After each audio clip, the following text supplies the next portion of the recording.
welcome again. Excited to have you here. My name is Tom Lundeen. I'm the CPG industry team lead here at InfoTrust.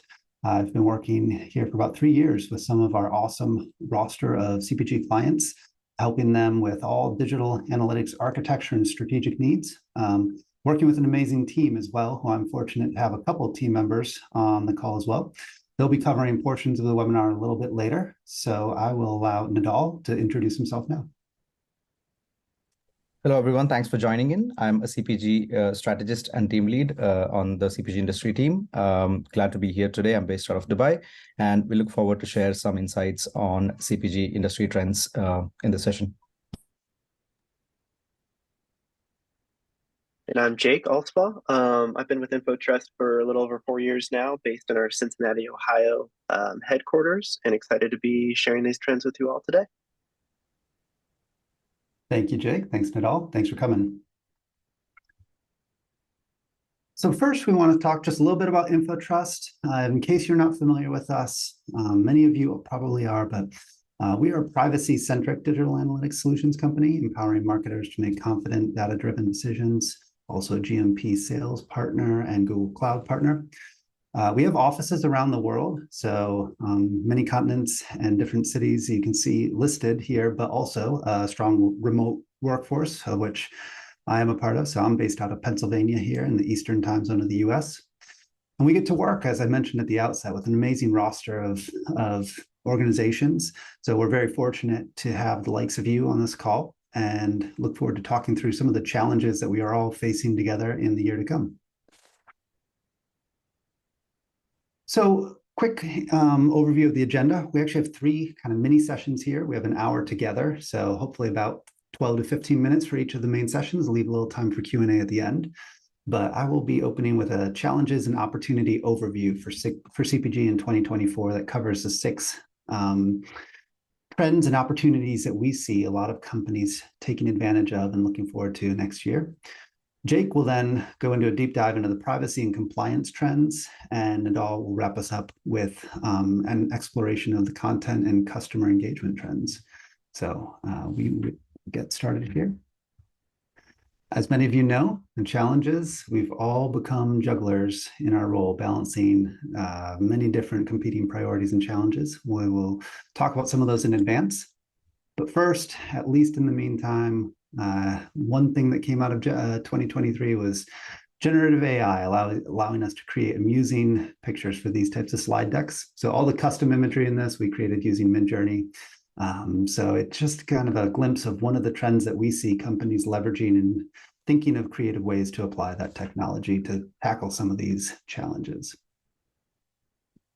So the first challenge that we're hearing from a lot of our clients, this isn't news to anyone, the evolving regulatory framework. So it can leave you feeling very lost amidst a tangle of rules and maze of different, sometimes contradictory requirements that you must adhere to.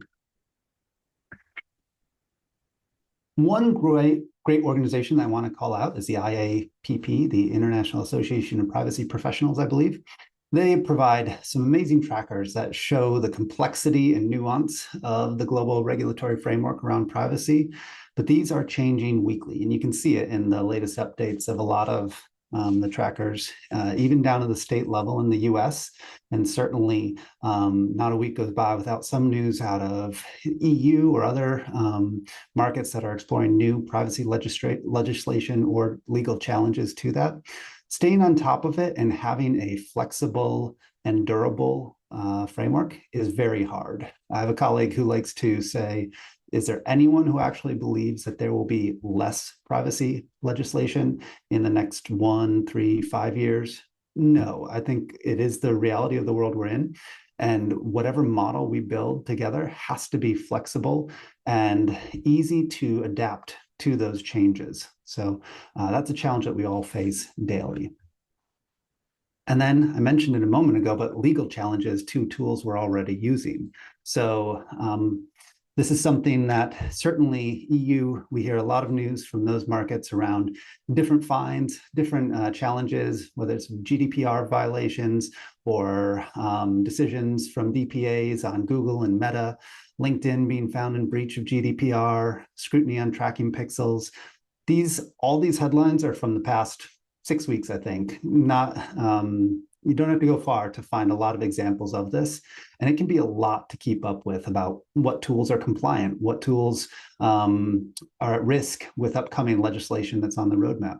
So bringing that all together into a workable framework for your strategy for 2024 is a big challenge. And then beyond that, the tools themselves are changing. Sometimes this is in response to privacy legislation. Sometimes it's just new feature sets. Things are changing daily in this world. I'm calling out GA4 just because it's a very obviously common and popular tool that many of us work with, but the same is true of pretty much any platform we work with. But daily, weekly updates to the GA4 releases, adding new functionality, changing functionality in order to adapt to upcoming regulation like the Digital Markets Act. It is hard to keep up with all of these changes and still have a consistent strategy in light of it. And then the fourth challenge, the biggest macro challenge of them all, is the economic headwinds and uncertainty. So you don't have to look hard to find contradictory indications, whether it's in the US or global economy. Inflation's down in one country, but up in another. GDP is up in one country, down in another. Workforce participation rates, forecasts for next year vary widely, whether you are in the US or EU or China or South America. So having a global strategy, which is something that many CPG organizations rely on, is quite a challenge right now, given those conflicting and contradictory indicators looking ahead. So we really have to be cautious in how we approach this. And again, the word flexible comes to mind in making sure that your approach can fit the challenges that lie ahead at the macro and micro level within individual markets. So it's not all bad, though. There are some opportunities with challenges. How do we take the chaos and bring some order to it, make our lives easier in the meantime, bring some structure and stability to your analytics architecture? And while it might not be as easy as generating a couple images in Midjourney to show that chaos turning into order, we do think we have a clear strategy that we can present to you today and work together on. So there are 6 trends we'd like to call out. They're really divided into 2 categories. One category, privacy and compliance related trends. The other category, content and consumer engagement trends. So within the privacy and compliance, we have some key functionality. For those in the Google ecosystem, consent mode is increasingly becoming not optional, but a requirement for any campaign activation or marketing strategy in the year to come. It really provides an accurate, much more accurate measure of site traffic while being a compliant architecture, and improved campaign effectiveness and audience building. If you do not have consent mode implemented already and it's not on your roadmap, I highly recommend that you get started on that today. That is a critical focus for the year to come.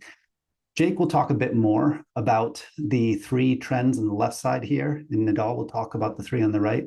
So we'll go into a bit more detail. But again, a reminder that if you have any questions as we go, drop them in the Q&A or the chat, and we'll get to them at the end.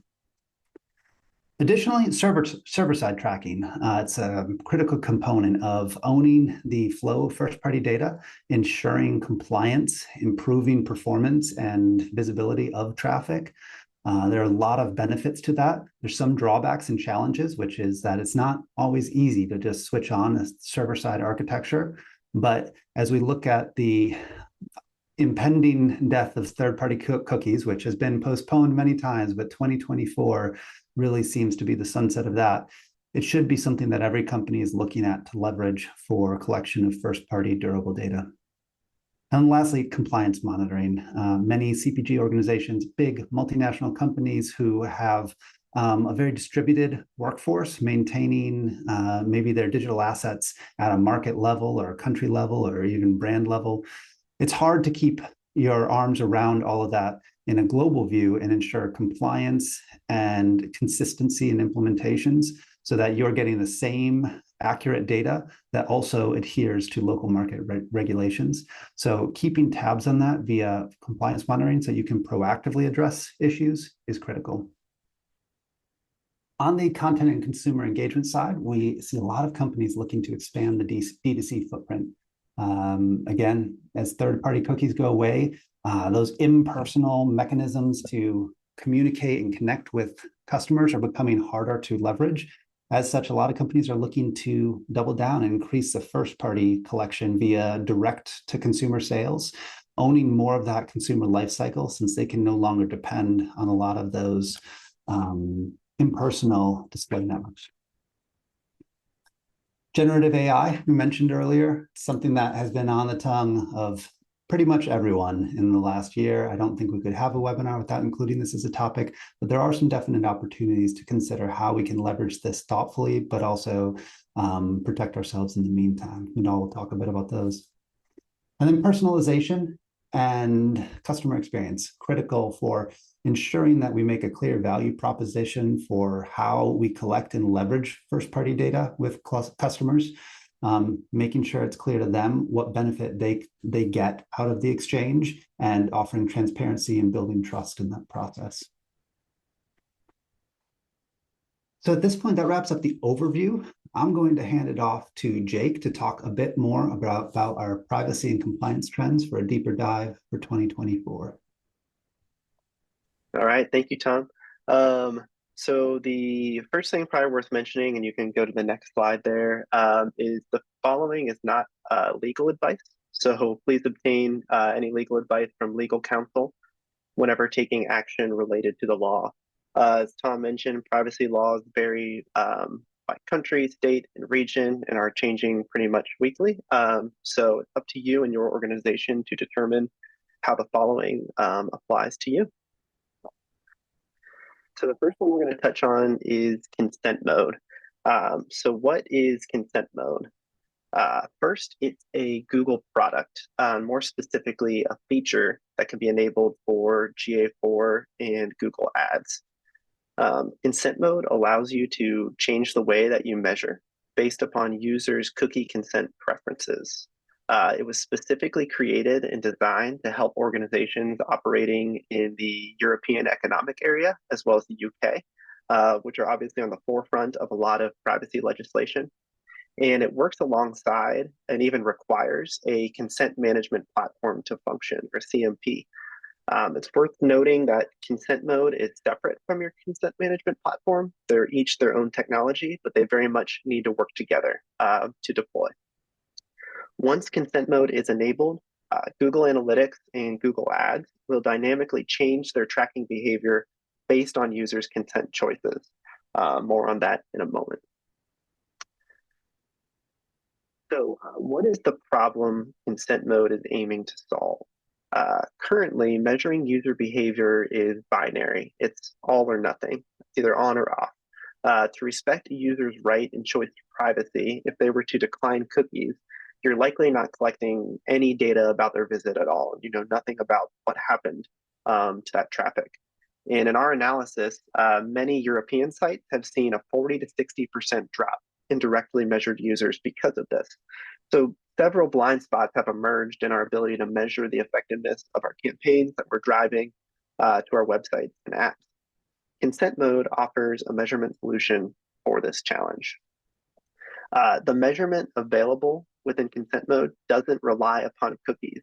So you can measure visits to your website or app while still respecting users' choice to decline cookies. Tags that were previously restricted, if the user were to decline, will still fire. Previously, they would not be firing if the user were to decline all tracking, but these tags won't store cookies or read or write cookies in users' browsers.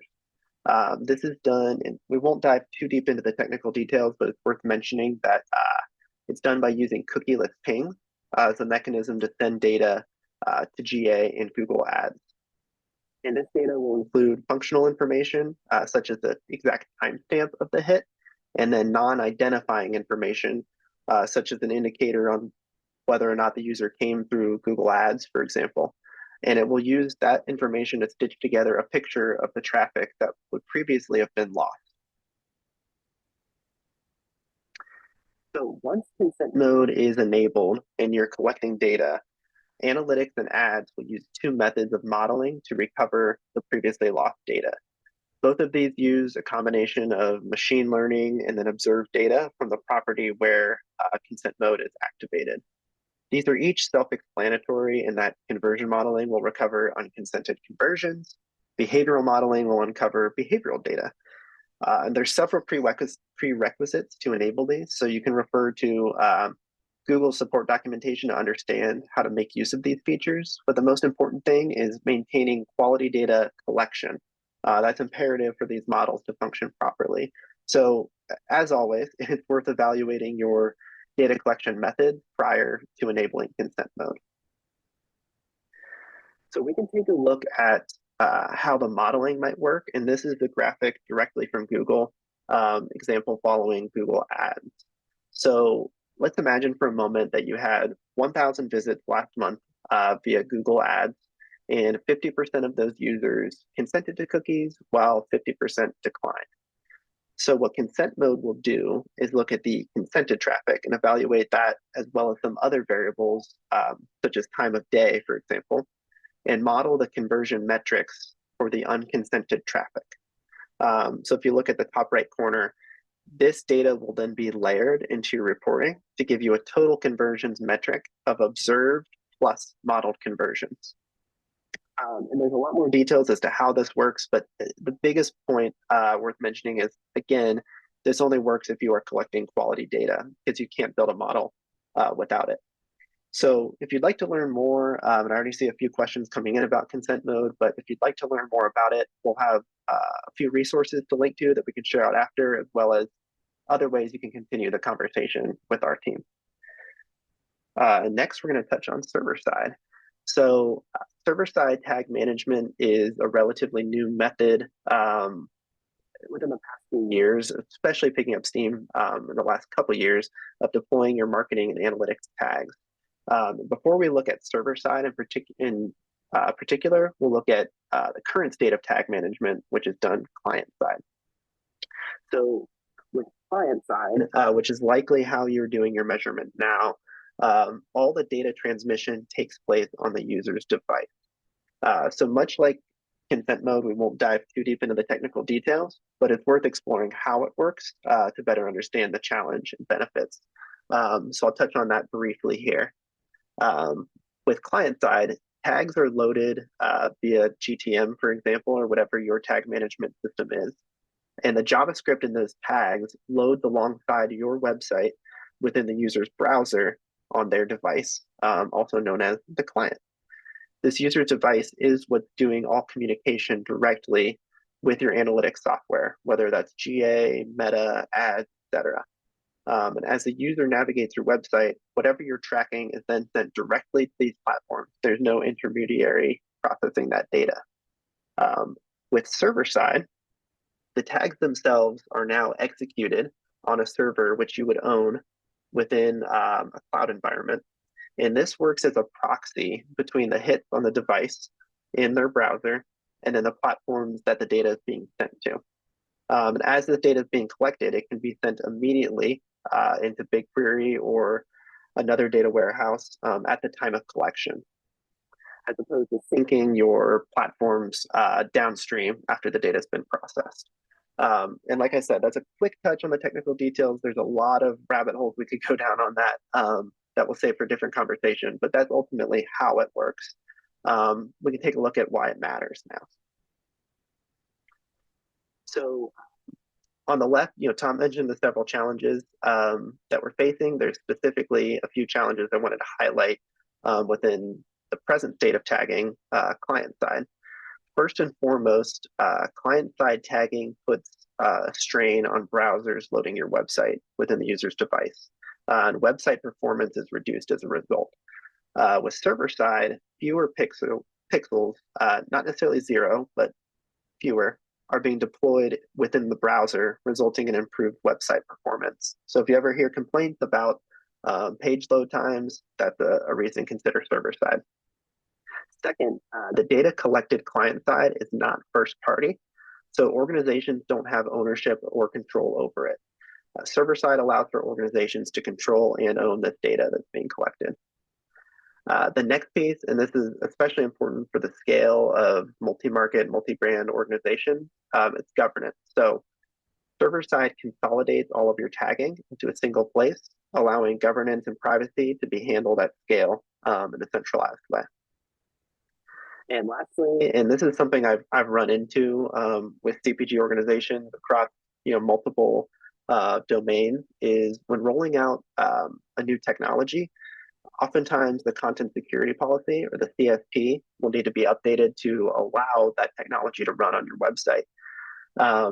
Server side allows these CSPs to not need to be modified. So they can be way more restrictive and secure, since they won't need to be updated for every new tag that you're looking to implement. And that's another way that server side works really well at scale. These are just a few of the challenges and benefits we chose to highlight. Again, we're happy to talk more about how server side can change the way your organization is tagging and collecting data. The last one I want to touch on, and this will be brief, is compliance monitoring. So ultimately, the question is, how are you ensuring that users' privacy choices are being honored? This impacts and involves many folks in your business, from analytics, privacy, legal, executives, you name it. And anyone this impacts should have visibility into the status of consent violations or compliance. Is this something you're currently monitoring? Are you aware of, it's one thing to have a CMP in place and have it implemented and deployed across all your websites, but is it effective? Are you actually restricting tags based on users' consent choice? So last question is that something you're currently monitoring? And that's it for privacy. Now I'm going to pass it over to Nadal, who'll be discussing content and consumer engagement. Thank you, Jake. Thank you, Tom. I will be happy to go through some of the CPG trends with respect to content and customer engagement. Let's move on to the next slide here, Tom. So there are three emerging trends. We will go do a deep dive into those. First of all, we have seen most of our CPG organizations expanding into D2C and building more direct connections with the customer, and also opening up new channels. So let's understand a bit more about that change. What are some of the key considerations there and the key aspects? Firstly, it gives brands much more control over the user experience. Being able to maintain the brand messaging across the channel throughout all consumer touch points, and being able to get more control over the end user experience. If you look at the e-commerce experience or a purchase online purchase journey for a consumer, everything from the website design to the checkout processes, everything can be tailored to align with a specific CPG brand's identity and along with customer preferences. So that's one opportunity for brands to get more control over the end user experience. From a data collection standpoint, I believe Tom mentioned this already, but expanding into the D2C realm also enables better access to first-party or zero-party data collection. You're able to get valuable insights into customer behaviors, and you're able to also leverage that information for personalized marketing strategies. Though this step comes with a lot of overhead and operational challenges, if that is managed effectively, then you have potential for success in reaching out to the customer, building better relationships with the customer, and also being able to deliver great quality services and experiences to the customers. At the end, we also need to think about the brand to customer relationship. There's a direct open channel for customers to engage with the brand. There's opportunity to build loyalty there, and you're opening up additional channels such as email newsletters or targeted promotions. which would typically not be your primary communication channel if you're a CPG industry, and if you're not having direct channels for engaging with the customer in a physical world and not in the digital world. So that's one way in which we are seeing a lot of CPG companies move or shift focus towards D2C as a channel. We can go to the next slide. There are a few, actually, sorry, the previous slide. There are a few best practices if you want to make sure you're expanding into the D2C footprint, and a few boxes to check. From a data collection standpoint, you need to ensure that you have a comprehensive architecture that is backing your data collection requirements. I've been in the shoes of an analyst for CPG companies trying to stitch together data for websites where you are redirecting users to another third-party D2C seller, and then trying to stitch that data between two completely disparate data sources, and then trying to see what the overall customer journey looks like, right? And it's challenging. It's not as smooth, and it comes with a lot of gaps. So you really have to do some estimation to actually find out what's the actual number of consumers who clicked from one of your brand websites and then moved on to a D2C website.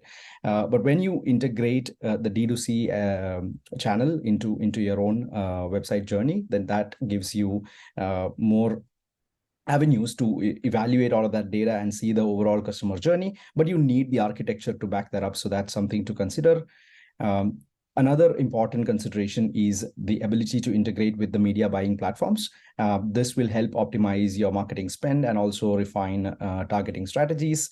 When it comes to critical periods of sale, such as Black Friday, or there are seasonal trends where you have promotions going on, it's always important to have real-time analytics for agility in order to make sure you're taking the necessary steps to course correct. So that's another crucial aspect of opening up D2C as a channel. We already talked about privacy, compliance, some of the regulations that are coming up. So adhering to privacy, cookie consent, things like that would always be important. And lastly, you're better able to understand the consumer preferences. So when you're enabling that additional channel for D2C, you're also having a two-way communication channel, right? There are ways to collect feedback. There are ways to evaluate a user behavior on the website and understand what are they looking for, what are they searching for, what products are they interested in, right? So you get some preferences, and that data can be very crucial in order to draft your marketing messages, in order to optimize your pricing strategies, etc. So these are a few ways in which you can make the best out of expanding the D2C footprint for CPG companies. The next trend, like Tom said, these days, you cannot do a presentation without referencing generative AI. But generative AI has a lot of applications, as you all might have already started experiencing. A few such applications specifically for the CPG industry. It can be used for product innovation or product development ideas. You can really generate visually captivating ads, highly personalized campaigns and social media branding. The amount of personalization that you can do at a scale is really unlimited, right? When it comes to the power of generative AI. You're able to automate a lot of complex analytics tasks. You're able to stitch together data from different data sources and then do insight generation. We already know about the machine learning algorithm that is available in tools like GA4, which will give you insights at your fingertips. But with generative AI, you also have options such as building a chatbot that's a really smart chatbot, which can also generate product recommendations as users are browsing on your website, for instance. There are several other smaller use cases. For example, if you want to generate product description copy for your products, that sort of thing. And especially for CPG, when it comes to the largest CPG organizations, when you operate in multiple regions, different countries, for a brand, it needs to localize the messaging when it comes to delivering that messaging across countries, across different markets. So that is another application where you can mass localize the messaging for different geographical regions, and that's another interesting application of generative AI. Needless to say, some of these will need to be tested, tried out, and see how much there will be some learnings as we test some of these applications. With AI, we also need to be cautious about privacy considerations, etc. But in general, there are plenty of opportunities where you can plug in generative AI and start building some efficiencies into your CPG company processes. Let's go to the next slide. Just an example of how you can build really innovative digital communications using generative AI. I found this example to be very interesting, but there are plenty of other examples that are already out there. There are plenty of brands out there already which have leveraged AI, generative AI in communications, and it is amazing. Can go on to the next slide. The last trend we will talk about today is personalization and customer experience. In a way, this ties back with the other trend we talked about today, which is the D2C channel. So when you enable D2C channel, that's another opportunity for you to deliver personalization at scale. Let's understand what this means. Firstly, it's a way to actively leverage the first-party data that you have collected in a way that can actually benefit the users. When it comes to personalization, CPG organizations must think about real value propositions that can engage the users and basically clearly communicate to the user what do they get in exchange for sharing data with a company, right? So if you are not able to do hyper personalization as a CPG company, you can start off with the right ways to segment audiences and then create groups of users that have similar traits, and then at least send them targeted messaging, right? So that's one way to either create like smaller subsets before bringing in hyper personalization to an individual level, for example. But studies have indicated that when you personalize campaigns, you will get up to 5 to 8 times ROI if administered with specific goals. So it's also important to measure or define what you want to measure to see whether the campaign has succeeded or not. Next slide, please. A few things to consider, a few ways in which you can implement personalization in CPG. Firstly, we talked about segmentation. So if you are not able to implement personalization for each individual customer, you can achieve efficiency with precise customer segmentation. There are ways to deliver tailored content and recommendations. For example, one of the easiest examples, one of the ever-present examples is the Amazon's set of recommended products, frequently purchased products, giving those recommendations to the customer so that they can choose the product that's right for them, so that they can choose the right product bundles, etc.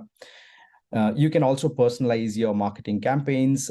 Like I mentioned before, there's also opportunity for getting feedback from the customers and then feed that back into your marketing as well as product strategies.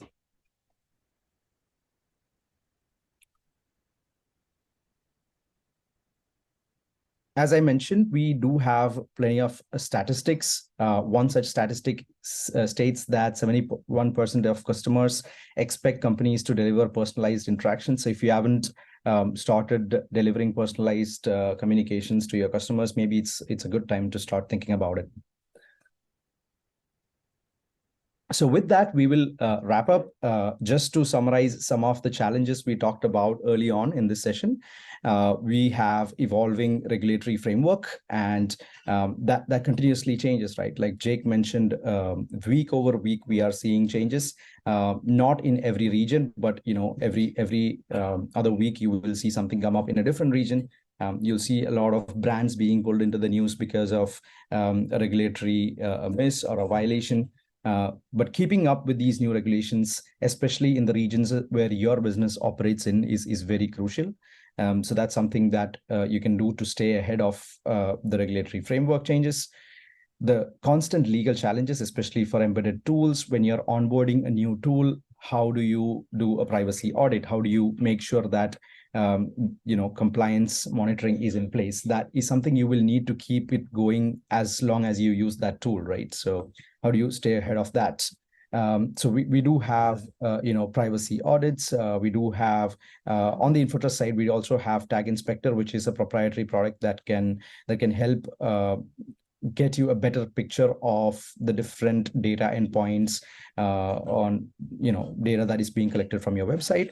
For example, the new technology and complicated feature rollouts. So if you are feeling overwhelmed looking at the new features that get released every other week and seeing which ones you should start to use, there are ways in which you can test the new features. It is recommended to have a technical team at arm's length, just so that you can evaluate some of those features that are coming up, test it to see if it will work for your business, and then apply it at scale.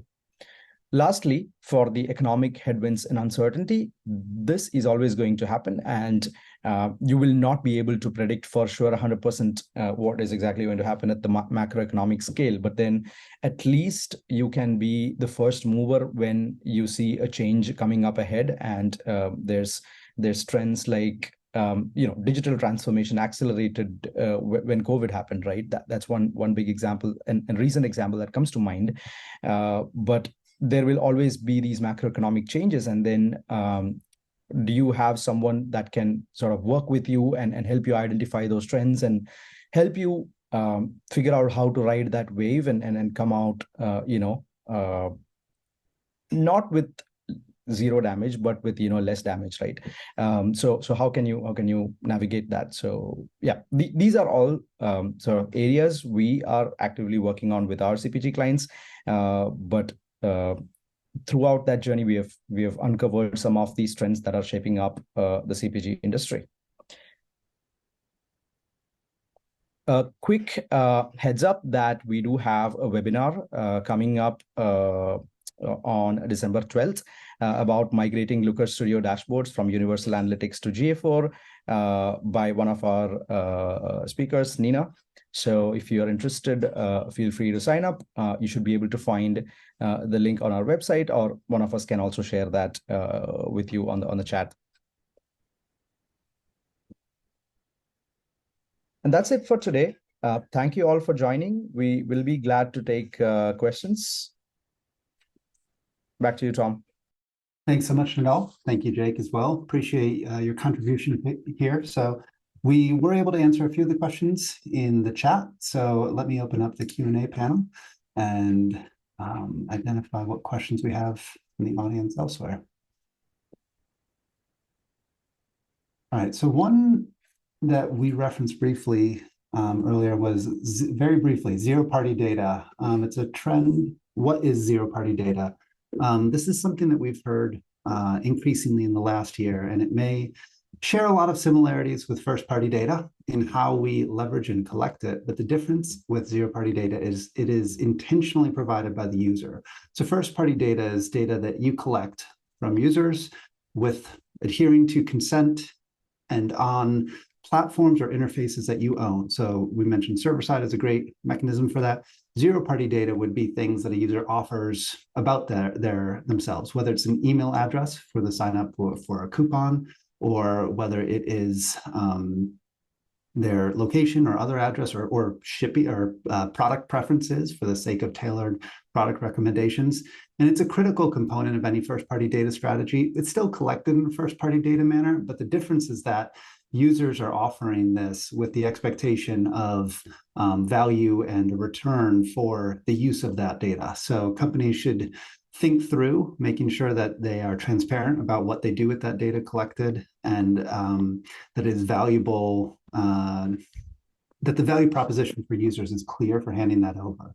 But it ties into that D2C migration we're seeing more and more for companies wanting to own more of that consumer life cycle, given that there will be less reliance available on third-party impersonal platforms to manage consumer engagement.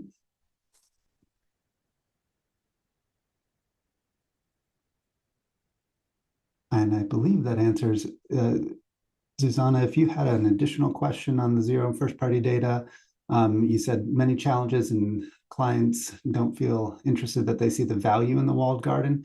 How do you approach that? Again, I think I would say that that comes back to what are you doing with that data? If you don't have much of a plan to leverage it, then there won't be much value in collecting it. And also, if you aren't transparent about that plan with users, they won't be offering it. So it will be very ineffective in that model. But again, if you can leverage that data to delight customers, to make their lives easier, not in creepy ways of following them around the internet, but in offering better recommendations or better service. And Nadal touched on the personalization component. Zero-party data could be very beneficial for any personalization effort. We all expect a platform like Netflix to tailor their recommendations of what we should watch based on our viewing history.